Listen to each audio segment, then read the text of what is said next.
So if you're kind of curious about D&D, but the idea of sitting in a room full of strangers, essentially pretending to be a half-elf wizard named Sparklebeard sounds a bit much. It's totally fair. I understand that. What I'm going to do is essentially walk you through some games that you can jump into right now that will use the same rules or similar rule style system as D&D, minus the whole introducing yourself to a table of chaotic nerds part. And don't even bother trying to memorize the rule book, which is where a lot of people start. Seriously, D&D is one of those games that you will get it when you play it things. So until you feel brave enough to roll dice in person or even hop onto like Discord for some online chaos, this video is going to be your chill, low pressure intro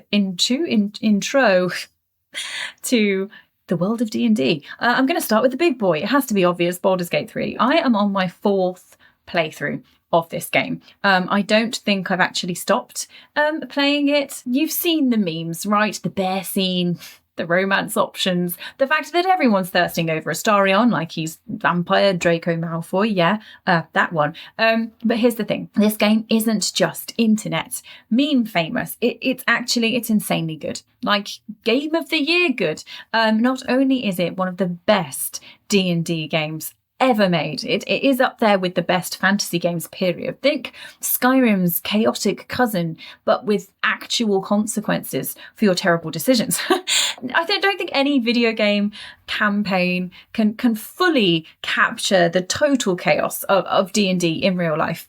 You can't exactly seduce a dragon and steal its hoard and then convince your party it was all part of the plan, but Baldur's Gate 3 does get pretty damn close. The world is stunning. You will spend 20 minutes just panning the camera around like an absolute proud tourist. The characters, they are iconic. The freedom to solve problems in your own way, it's wild. You can fight, you can sneak, you can flirt, you can explode, you can even talk your way out of just about anything. Now this one, it's one of those everyone should play it at least once games, the kind that future gamers will mention the same way we talk about things like Mass Effect, The Witcher 3, Elden Ring. It is that good. If you have ever thought, I wonder what it's like actually to walk into, two monsters having a very private moment in like a shed or a barn. First of all, why are you wondering that? Are you okay? Second of all, Baldur's Gate 3 is your answer. It's what you're looking for. Now, this game, it's wild.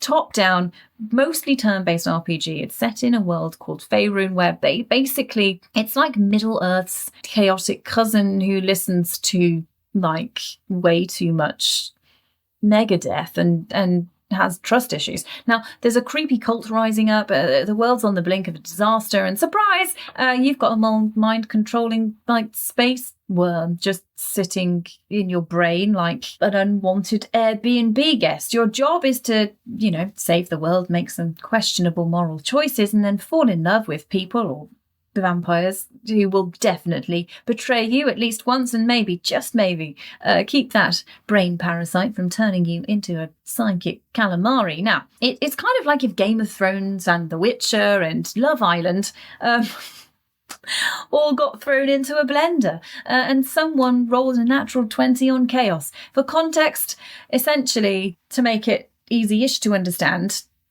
a squid-faced guy straight out of like Stranger Things season 4 strolls up, grabs your face and just yeets a wiggly parasite into your eyeball. Yep, that's how Baldur's Gate 3 kicks off. This isn't your save the princess kind of RPG. This is like there's alien spaghetti living in your head rent free. Okay, now once that sort of like nasty little monster moves into your skull, you get this mysterious voice going, "Who are you?"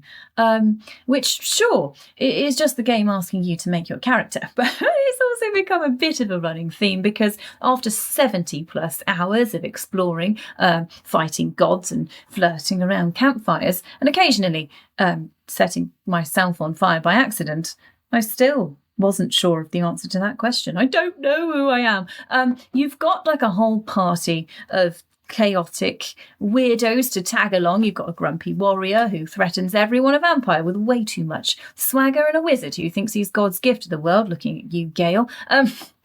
And you can only take 3 of them at once. And honestly, pick the ones you vibe with. It is a very, very long road trip, not a job interview. Now, your camp essentially becomes your home base, like your fantasy Airbnb where everyone sets up their weird little tents. Lazelle's got her battle dummy, Astarion's got about 50 velvet cushions, of course. And Halcyon, well, let's just say that man definitely subscribes to Bears Monthly. Every rest feels like a cozy campfire with a very messy fantasy 18-rated reality TV show. Now, combat is classic D&D style system. Turn-based dice rolls, the whole shebang. At first, it feels like you're cramming for an exam that you didn't study for. But after a few fights, you will definitely feel like Gandalf on espresso. You can set the ground on fire, explode barrels, push goblins off cliffs. It's basically Home Alone, but with fireballs. And the world is ridiculously detailed. Every,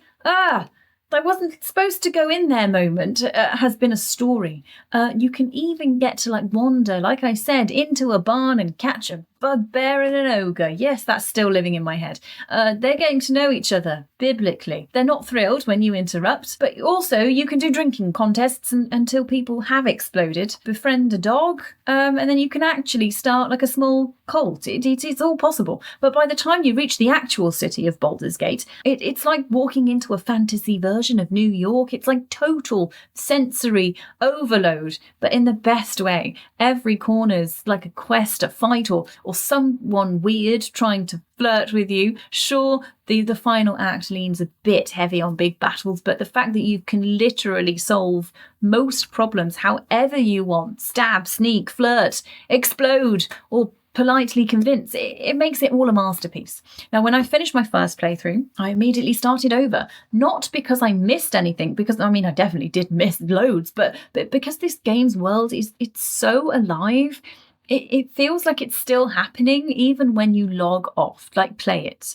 Play it yesterday, please. Up next is Divinity 2, Original Sin, the game that walked so Baldur's Gate could critically hit. Now, this one it's made by the same beautiful maniacs at Larian Studios, and yes, it's a little bit older, but it still absolutely slaps. The story, top tier. Combat, chef's kiss. Dialogue, half the time I'm laughing, the other half I'm crying, and occasionally both laughing and crying at the same time because I accidentally set my entire party on fire again. Now, the other great part is that you can make your character, or you can pick from 6 ready-made ones, all with their own tragic backstories and dramatic flair. There's the Red Prince, who's like this sassy lizard noble who radiates main character energy. You've also got a rugged ranger who can literally talk to animals. Imagine like Dr. Dolittle, but with a crossbow and unresolved trauma. And if none of them fit your vibe, just don't worry about it. You can recruit them instead, or just squad up online with friends and collectively ruin the lives of NPCs everywhere. Everything in this game feels like one giant choose your own chaos story. You can smooth talk your way through problems, punch everyone in sight, or sneak around stealing forks just because you can. Every single decision changes something: your reputation, your relationships, or whether that guard now hates you forever because you accidentally stole his pants.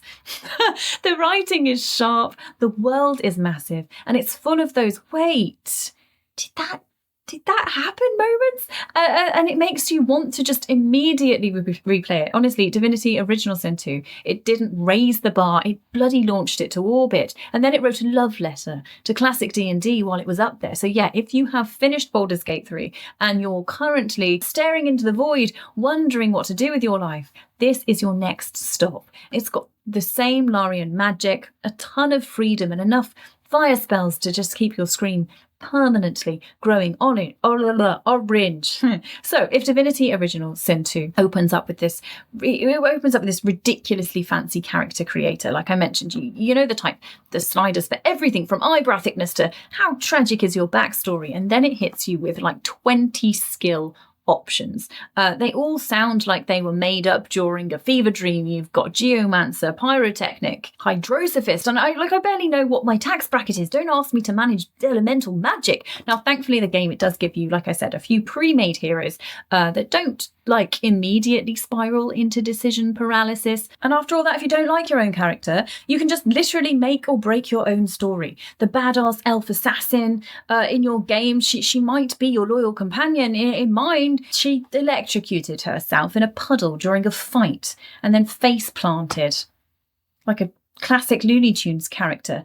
And the game didn't care. No bugs, no forced restarts, just pure, brutal cause and effect. It's equal parts genius and terrifying. Divinity, it does not hold your hand. If you accidentally kill an important quest or like burn down one bridge that you were supposed to cross, congratulations, you've locked off 2 out of 3 ways forward.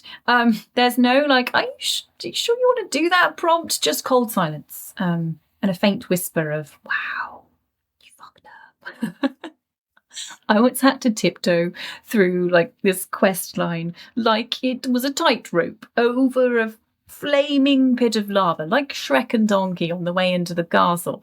Shrek, I'm looking down. That was me. Combat, turn-based tactical, occasionally soul-destroying. Say you tell one party member to leave, but another one then dies, and then a third one just hates you, and suddenly you're fighting an undead dragon with a 2-person team and a dream.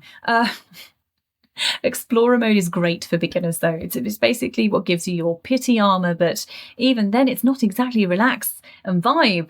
It's quite difficult. So compared to like Obsidian's story time or Icewind Dale's Please Don't Hurt Me mode, Divinity is more like good luck, you big idiot. Now that said, the multiplayer, I think it's criminally underrated. Like it could have been a throwaway feature, but instead it's a bloody banger. It turns the game into this turn-based smackdown that feels like a chaotic mix of like XCOM and Blood Bowl. You've got arenas full of like acid barrels and flaming anything, and then corpses you can literally stuff with magic. It's disgusting and glorious, and it's basically just fantasy dodgeball but with war crimes. And somehow it all works. You're hiding behind crates, using ladders as choke points, and ambushing people over treasure chests. Feels more like Mordheim than Mordheim City of the Damned.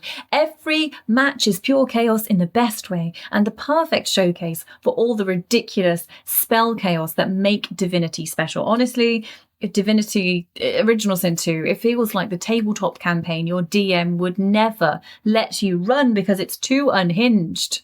But that's exactly why it's great. And you can fall and fail miserably, explode spectacularly, and still have the time of your life. Now, not to keep referencing Baldur's Gate 3, but before that, there was Icewind Dale. Now, this one is old school, like your PC still made that dial-up noise, old school, originally made by Black Isle Studios, which is like RPG royalty right there. Now, it came out just after like Planescape Torment or Baldur's Gate, back when high graphics meant your fireball looked kind of round. Now, the enhanced edition is basically the game's glow up. Now, they slapped on some polish, they bundled in the expansions, and they made sure that it runs smoothly on modern systems, so you don't have to summon the dark god of compatibility settings just to get it working. Now, it's set in the Forgotten Realms. It runs on that classic 2nd edition D&D rule set, but honestly, it's way more action focused than you'd expect from something that just kind of looks like it was made on a potato.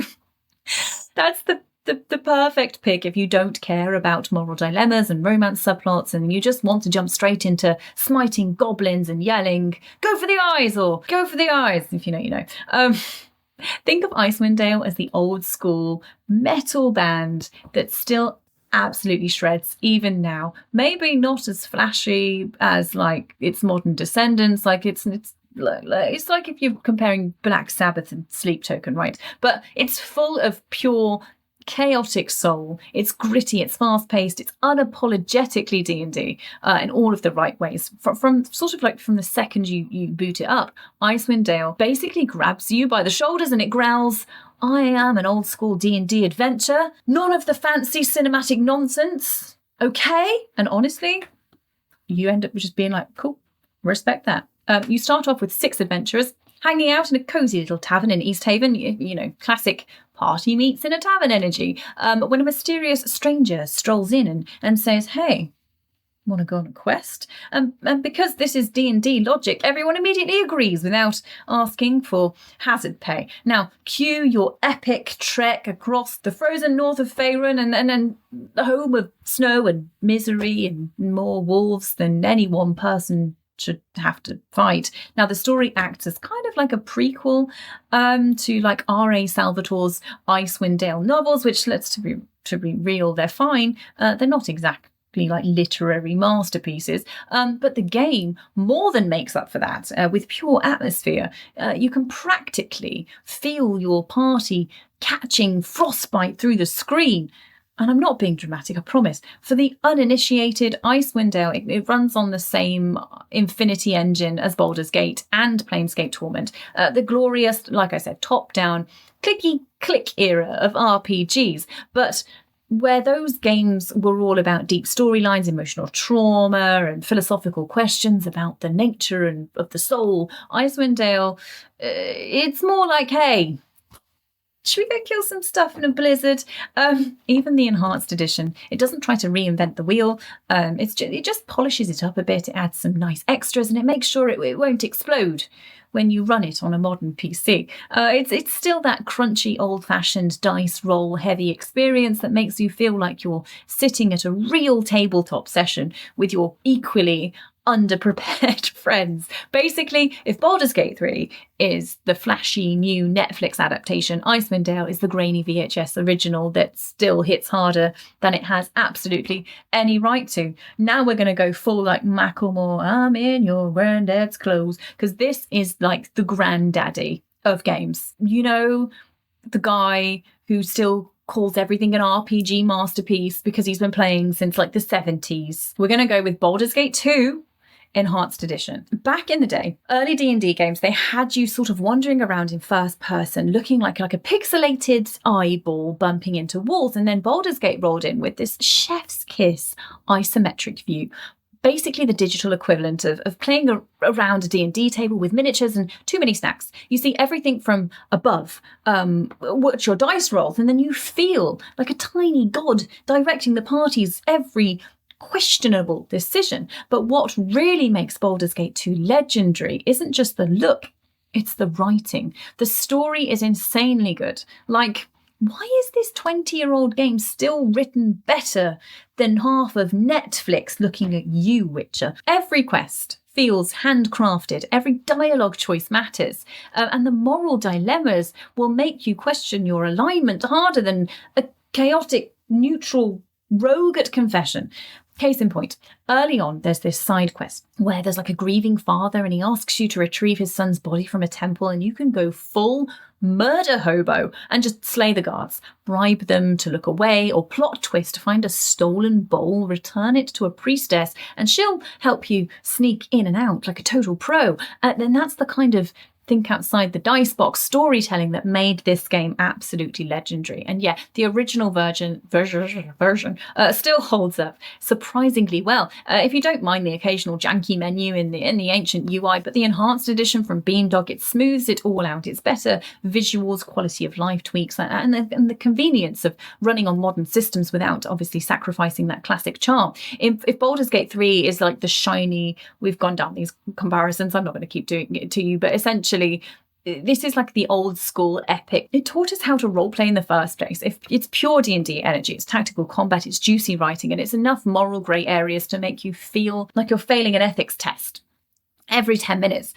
Baldur's Gate 2 is like the gold standard of classic RPGs. Like, this is what your DM secretly wishes your campaign felt like, kind of good. When BioWare dropped this back in 2000, it nailed the raw, chaotic energy of old school D&D, brutal fights, endless dialogue options, and stare at your screen in silence for a bit. And then if you fast forward to like 2013, and then Overhaul Games basically said, you know what, let's hit that goblin right on the nose. And they dropped Baldur's Gate 2, the Enhanced Edition. And it's a full glow up, right? With some spicy new extras, including like a gladiator-style combat mode that's basically fantasy UFC.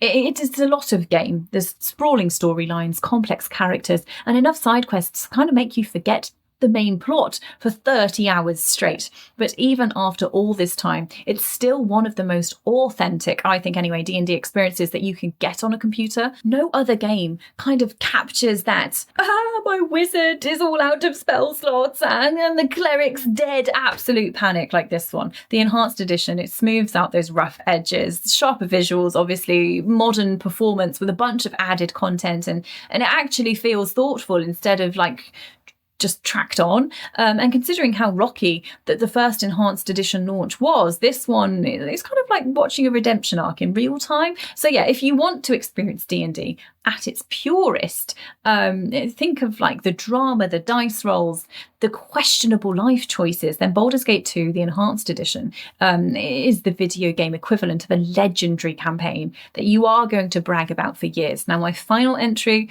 in this list, and it is time to get weird, like really weird, is Planescape Torment Enhanced Edition. And now this isn't your standard grab, sword, save, kingdom kind of D&D adventure. No.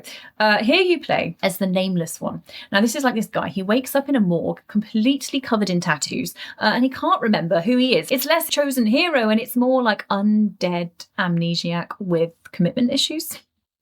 Now, it's made by the Legends of Black Isle Studios, the same crew behind Baldur's Gate and Icewind Dale. So I'm on a bit of a hype train here, but this game, it takes the usual D&D formula and then it cranks the philosophy up to like 100. So instead of focusing on combat or loot, it is literally all about who you are. Literally.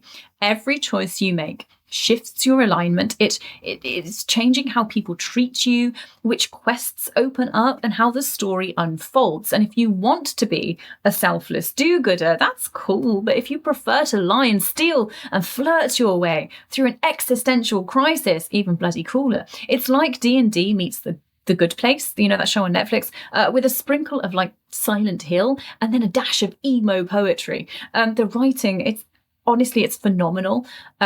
Every conversation, it feels like a riddle that's wrapped in angst, and half the characters you meet are either dead, they're gods, or they're both. The enhanced edition, it adds like a really nice layer of polish, plus some previously cut content that it kind of makes it the ultimate want to play. It runs smoothly on modern systems, and you don't need to spend 2 hours tinkering with your DOS box to get it working, which well, that's a blessing and a half, right? If Baldur's Gate is about adventure and Icewind Dale is about action, then Planescape Torment is about identity. It asks the big question every D&D player secretly ponders: what can change the nature of a man? Spoiler, you'll be thinking about that long after the credits roll. Basically, if you ever wake up with like a splitting headache and you've no idea where you are, and you think, what did I do last night? But in Planescape Torment, that hangover, it hits a little different, mostly because you didn't just black out. You died. And that's how this absolute fever dream of a game starts. You're, like I said, the Nameless One, very dead, very confused immortal who wakes up in a mortuary surrounded by corpses and regrets. Now, before you can even process that floating, talking skull named Mort, it starts chatting you up like you're just another gal at the bar. And it turns out you've got like cryptic messages literally carved into your back, notes you left for yourself, because apparently this isn't just your first resurrection rodeo. And from there, you stumble out of the creepy mortuary into the Sigil, which is like a city, basically like Dark Souls meets Alice in Wonderland if both were written by someone having an existential crisis. Now, every alley hides a mystery, every door could be a portal to another plane, and every character seems like they've read way too much philosophy. Now, what makes Planescape Torment so special is how it flips D&D on its head. Forget being a hero or chasing loot. This game wants to know who you are. Your choices, they shape not just your alignment, but how people treat you, how quests unfold, and how the story ends. It's deep, weird, way more emotional than a game featuring a sassy talking skull has absolutely any right to be. The enhanced edition, like I said, it brings back to life fittingly better visuals, smoother gameplay, and some restored content that makes the experience feel complete. No need to wrestle with that 1990s tech to play one of the most unforgettable stories ever written in a D&D world. So yeah, if Baldur's... No, I'm not going down these comparisons again.